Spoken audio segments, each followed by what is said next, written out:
morning, guys. I hope you guys are being safe and home, isn't it? I hope. So for our last online class session, we learn about electric cell, battery, EMF and internal resistance of a cell using voltmeter. Then we learn cells in series and parallel, isn't it? Then before the class, you guys learn Ohm's law, isn't it? Guys, what is Ohm's law? Ohm's law states that at a constant temperature, the steady current flow through the conductor is directly proportional to the potential difference between the two ends of a conductor, isn't it? Isn't it? So in which the Ohm's law is only used for simple circuits, okay? What is that? The Ohm's law will be only used for because by using Ohm's law we can measure current, voltage and resistance. So for a simple circuit, we want to measure the current, resistance and voltage means we can using Ohm's law. At the same time, for a complex circuit, for a complex circuit, if you want to measure the current and voltage means we are using Kirchhoff rules. Okay, we are using Kirchhoff rules. Okay, clear? So for a simple circuits, we want to measure the current and voltage means we are using Ohm's law. At the same time, for a complex circuits, if you want to measure the voltage and current means, what is that? Voltage and current means we have to using Kirchhoff rule. Okay, we have to using Kirchhoff rules. Okay, clear?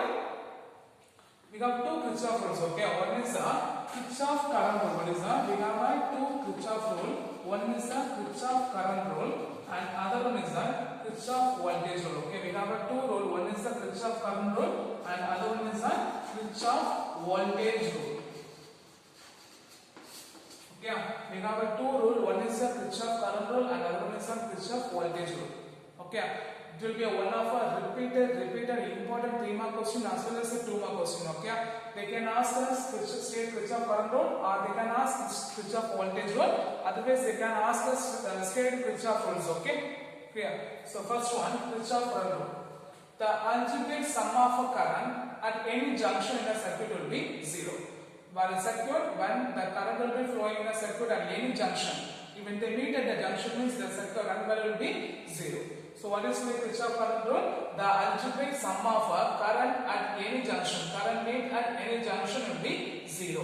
Current meet at any junction will be 0. They call it as a conservation of charges. Okay, they call it as a conservation of charges. They call it as a conservation of charges.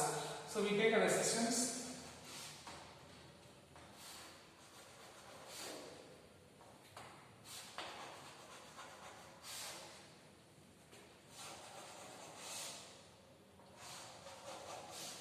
So it will be I1, I2, I3, I4, I5.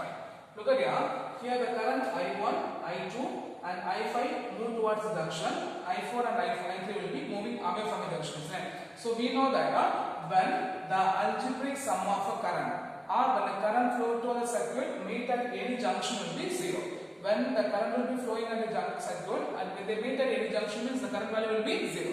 So what is Kirchhoff current rule? The algebraic sum of a current meet at any junction or meet at the junction of a circuit will be 0. The current flowing towards the junction will be positive, current flowing away from the junction will be negative. If the current will be flowing towards the junction means the current will be, what is that? If the current will be flowing towards the junction will be represented by positive, the current will be flowing away from the junction means they will be represented by negative. So here I1 is moving towards junction, I2 is moving towards junction, I5 is moving towards junction. At the same time I3 and I4 will be moving away from the junction.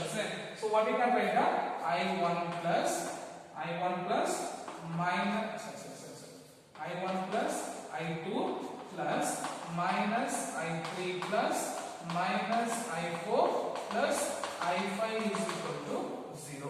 So what we get? I1 plus I2 plus I5 minus I3 minus I4 is equal to 0. Clear? Clear. So what we can write? I1 plus I2 plus I5 is equal to I3 plus I4. This is called as a conservation of electric charges. Okay, we call it as a conservation of electric charges. What is that? We call it as a conservation of electric charges. Okay, clear? So what is Kirchhoff current rule? The Kirchhoff current rule states that what is that? The Kirchhoff current rule states that the algebraic sum of a current meet at any junction in a circuit. What is that? Meet at any junction in a circuit is 0. The current flowing towards the junction is positive, flowing away from the junction is negative. Okay. And most important thing, they call this what is that? The Kirchhoff current rule, the Kirchhoff current first rule is called as conservation of electric charge. What is that? Conservation of electric charge. Okay. So if a question is state Kirchhoff current rule or state Kirchhoff first rule means we have to write a 3 point. First point, what's the first point you have to write down? The Kirchhoff current rule states that the algebraic sum of a current, what is that? The algebraic sum of a current meet at any junction in a circuit is 0. First point. Second point, it is also called as conservation of electric charges. What is that? Second point, it is also called as conservation of electric charges. And third point, the current flowing towards the junction is positive and the current flowing away from the junction will be negative. What is that point? The current flowing towards the junction is negative, towards the junction is positive, flowing away from the junction will be negative. Okay, clear? Then second one, state Kirchhoff voltage rule or the Kirchhoff second rule. Okay, so here we know the formula. V is equal to, what is that? V is equal to I into R. You just remember that V is equal to I into R. So it says that the product of current into resistance is equal to voltage. Here we can't say the voltage, we have to say that EMF because it's an open circuit, so we have to say as a EMF. Okay, so it's a closed circuit, so we call it as a EMF. So for Kirchhoff second rule or Kirchhoff voltage rule states that what is that? Kirchhoff voltage rule states that the algebraic sum of what is that? The algebraic sum of the product of current into resistance in any part of a circuit. What is that? The algebraic sum of the product of current into resistance in any part of a circuit is equal to algebraic sum of a EMF and the circuit. Algebraic sum of a EMF in the circuit. Okay. So what is second rule? The Kirchhoff voltage rule states that the algebraic sum of the product of current into resistance in any part of a circuit is equal to current into resistance in any part of a circuit is equal to the algebraic sum of a EMF in that circuit. The algebraic sum of a EMF in that circuit. Okay, it's called as conservation of energy. They call it as conservation of energy. Okay, clear. So what is the point here? It says that Kirchhoff voltage rule. What is that? The Kirchhoff voltage rule states that what is that? The Kirchhoff voltage rule states that the algebraic sum of a product of current into resistance in any part of a closed circuit. What is that? The current into resistance in any part of a closed circuit is equal to the algebraic sum of a EMF. What is that? The algebraic sum of a EMF in the circuit. So we take a circuit.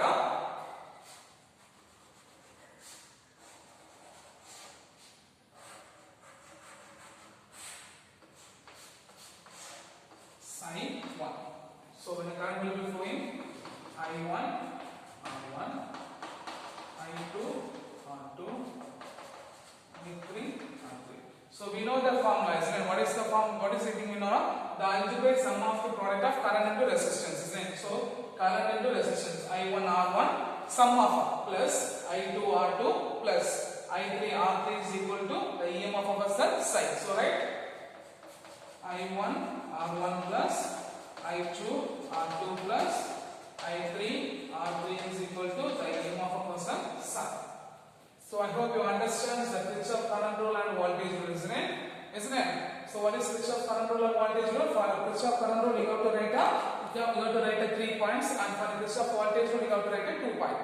So for Kirchhoff current rule, whatever point you have to write up, first point, the algebraic sum of a current at any junction of circuit is 0.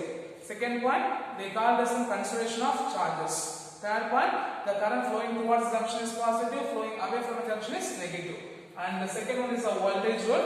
For voltage rule, you have to write 2 points. Whatever 2 points you have to write. The first point, the algebraic sum of the product of what is that? The algebraic sum of the product of current into resistance. What is that? Current into resistance in any part of a closed circuit is equal to the algebraic sum of a EMF in that closed circuit. Then second part, what's the part you have to write down? This is also called as what is that? This is also called as a conservation of energy. We call it as a conservation of energy. Clear? Clear? So this will be one of the important 3 mark question, and also it will be one of the important 2 mark questions. Okay.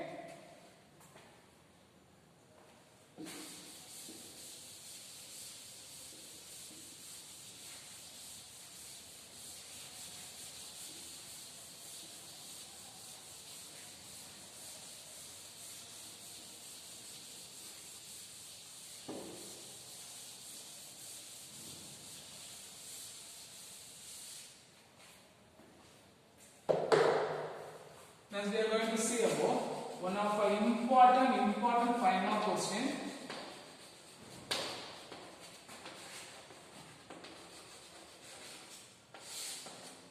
Wheatstone bridge. Okay, one of our important means for this lesson this will be considered as one of our priority questions. Okay, or most expected questions. Okay, for this lesson. So the Wheatstone bridge, what is that? The Wheatstone bridge is one of our important application of a Kirchhoff law. Okay. Wheatstone bridge is one of the important application of a Kirchhoff law. It is used to compare the resistance and also find the unknown resistance. It is used to compare the resistance and also it is used to find the unknown resistance. Okay. So what is Wheatstone bridge? Wheatstone bridge is one of the important application of a Kirchhoff rule. Wheatstone is one of the important application of a Kirchhoff rule. It is used to compare the resistance and also. What is that? It is used to compare the resistance and also it is used to find the unknown resistance. Okay, it is used to find the unknown resistance. So it consists of 4 resistance. Okay.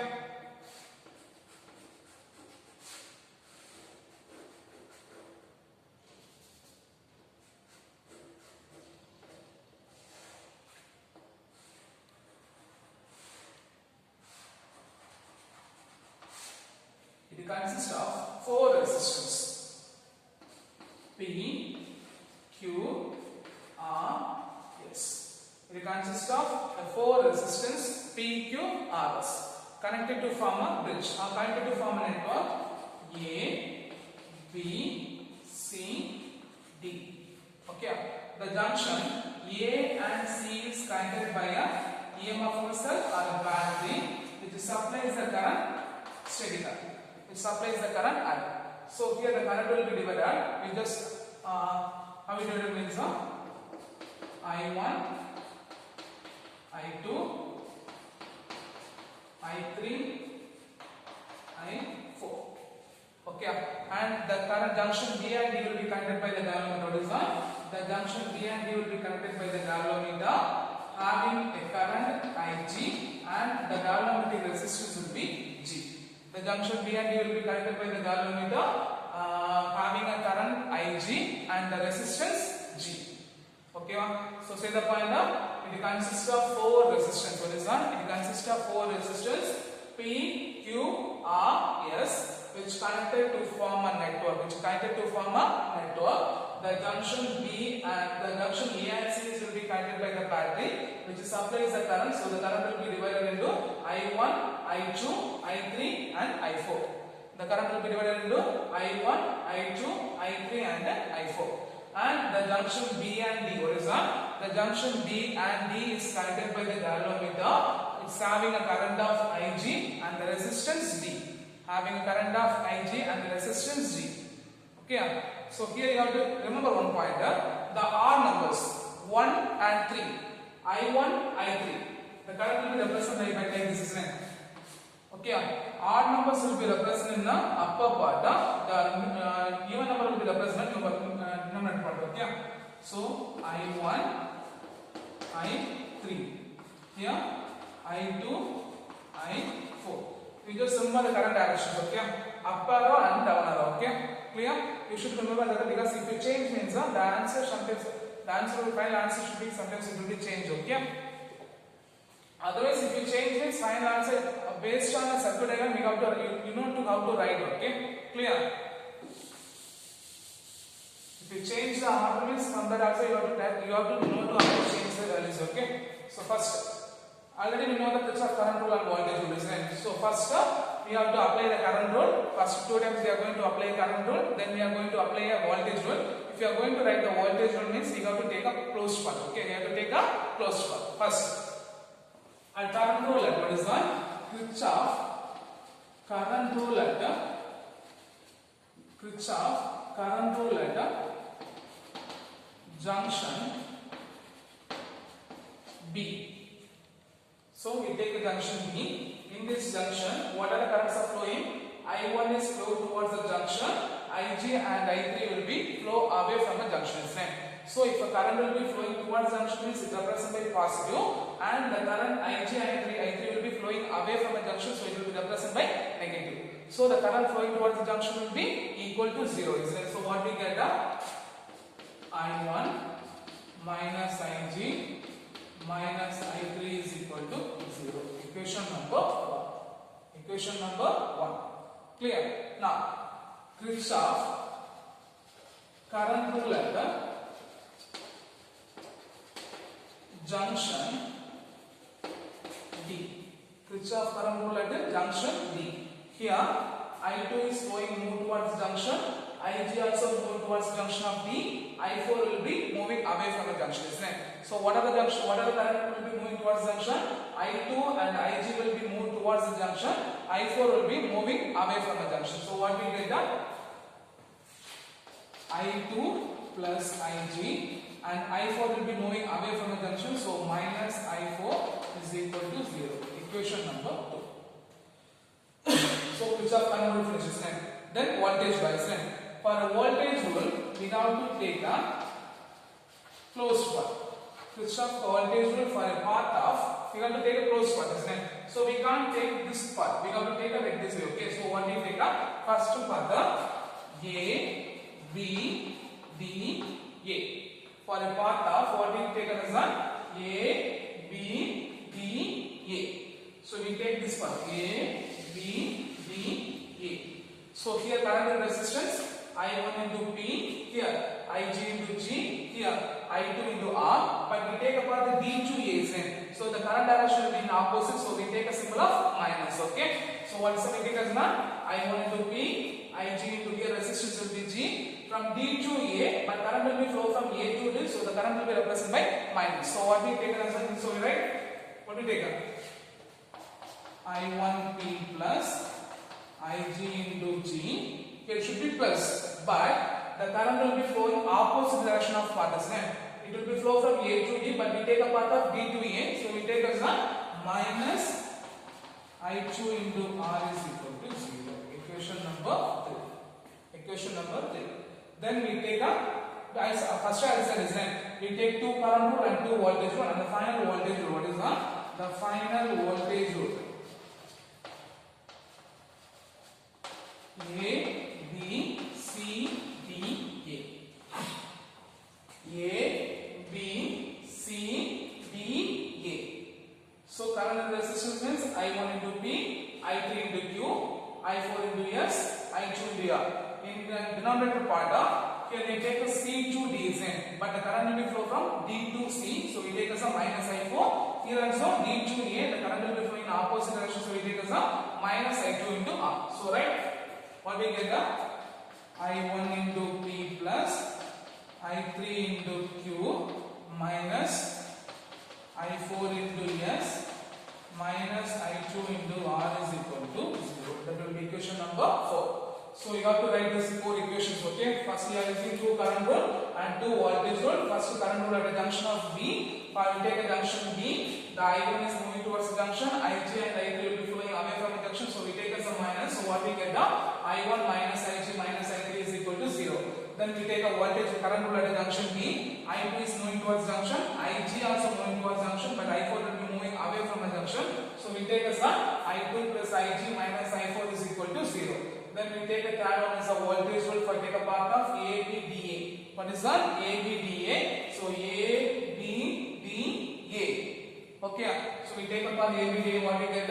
I1 into P plus Ig into G minus I2 into R. Why we take as a minus? because we take a path of B to A, but current flow from A to D, so we take as a minus I2 into R is equal to 0. Then fourth one is a voltage for a closed path. A, B, C, D, A. What is one? A, B, C, D, A. Here I1 into P plus I3 into Q minus I4 PS minus I2 into R is equal to 0. So here at B and D are the common potential differences, right? So the B and D are common potential difference means the current flowing towards junction will be 0. So the galvanometric current, what is that? The galvanometric current Ig is equal to 0. The galvanometric current Ig is equal to 0. Why? Because B and D are having a common potential difference, so Ig is equal to 0. So for our equation, what are the terms we have Ig? First equation have Ig, second equation I have Ig, third equation have Ig, right? So we are going to substitute in equation number 1, 2 and 3. Because fourth equation there will be no Ig, right? So in equation number 1. So if we substitute equation number 1 means what we get the I1 because I2 is 0, so minus I3 is right? Minus I3 is equal to 0. So what we get the I1 is equal to I3. Equation number 5. Okay, then in equation number 2 if you substitute this. In equation number 2 if you substitute means what we get the I2 then plus 0 minus I4 is right? So I2 minus I4 is equal to 0. So what we get the I2 is equal to I4. Equation number 6. Then if you substitute in equation number 3 means what we get the 0 into G 0. This time should be neglected. So what we get the I1 into P plus minus I2 into R is equal to 0. This term move to the right hand side means what we get the I1P is equal to I2R. Equation number 7. Equation number 7. Okay. Here normally we read the equation I1 is equal to I3, I2 is equal to I4, isn't it? But for this question, just read like this. Okay. The value of I3 is equal to I1. The value of I4 is equal to I2. Normally we read the equation from left hand side to right hand side, isn't it? For our convenience, we have taken as the value of I3 is equal to I1. The value of I4 is equal to I2. So substitute. Equation number 5 and 6. What is equation number 5? I3 is equal to I1 and I4 is equal to I2, isn't it? In equation number 4.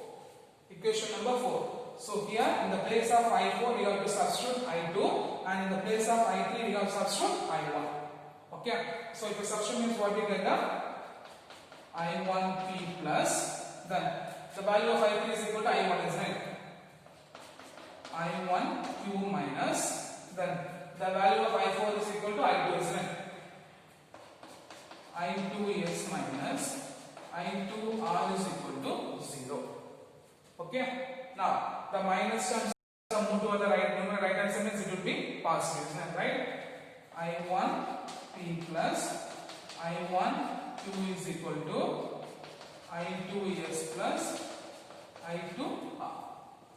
From this expression, what's the common term? I1 is the common term, isn't it? So if you take an outside means what we get the I1P plus Q is equal to I2S plus R.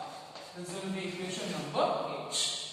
This will be equation number 8. So how we get the equation number 8? Substituting the equation number 5 and 6. Substituting the equation number 5 and 6 in equation number 4. So what we get the place of I3 we will substitute the value of I1. In the place of I4 we will substitute the value of I2. So I1P plus I1Q minus I2S minus I2R is equal to 0. This time move to the numerator we get the positive. So what we get I1P plus Q is equal to I2S plus R. This will be equation number 8.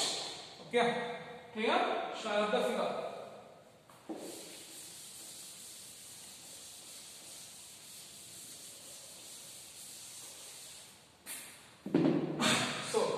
So if you take as equation number 8 divided by this one, equation number 8 divided by equation number 7. So what is equation number 8? This will be equation number 7. So right means what we get I1 P plus Q divided by I1 P is equal to here I2 S plus R divided by I2 equation number 8 divided by equation number 7. So the common terms are cancelled means what term will be cancelled? I1 cancel, I2 cancel. Now we are studying the term is what we get? P by P plus Q by P is equal to S by R by R. Now the common term is P cancel, R cancel. So it will be 1, this will be 1, isn't it? So this one move to the right side, it will be minus 1. So 1 will be cancelled. So what we get? Q by P is equal to S by R. Otherwise, P by Q is equal to R by S. Okay? Clear? Clear. So equation number 8 divided by equation number 7, we get the value I1 P plus Q by I1 P is equal to I2 S plus R by I2 R. The common term I1 cancel, I2 cancel. So what we get? P by P plus Q by P is equal to S by R plus R by R. P by P cancel, R by R1 cancel. This one move to the right hand side, so one will be cancelled. So what we get? Q by P is equal to S by R. If we take the reverse form, is what we get? P by Q is equal to R by S. Clear? This is the condition for the Wheatstone bridge. Okay, this is the condition for a Wheatstone bridge. They will ask the question, apply the condition for Wheatstone bridge. This will be one of the repeated important 5 mark questions. Okay, how they divide the marks means for figure they will give 1 mark. Okay, for figure they will give 1 mark and this much of points. Okay, if they give one and a half, I think for 2 marks, I think so. 2 mark. Then for IG is equal to 0, half mark. Then we have to find substitute of an answer and you get the answer, you get a 1.5 mark. So what we get 2, 2.5, 3, 4 and figure will get 1 marks. Okay, so totally 5 marks. Sorry. This will be 1 marks and first one sentence, we have to write a few sentences. Okay, what is sentence? The PQRS with the resistance. The sentence you have to write is first sentence they will give 1 half marks. Totally 5 marks for this questions. Okay, and this will be one of our repeated board exam questions. Okay. Clear? So we know that P by Q is equal to R by S, isn't it? Okay guys. So here, what are the questions we learned this session? We learned 3 questions. 1 3 mark questions and 1 5 mark question. Both are very important question. One is the Kirchhoff rule and other one is the Wheatstone bridge. Okay. Kirchhoff rule means they can ask for 3 mark question as well as they can ask for a 2 mark question. But at the same time, the Wheatstone bridge they will ask for 5 mark questions. Okay. So you should be learn very clearly. For second lesson, this will be one of the repeated important question. You should be learn. Okay, clear? If you have a doubt, means you can contact me. Okay. Thank you guys. I hope you will be learn. Thank you.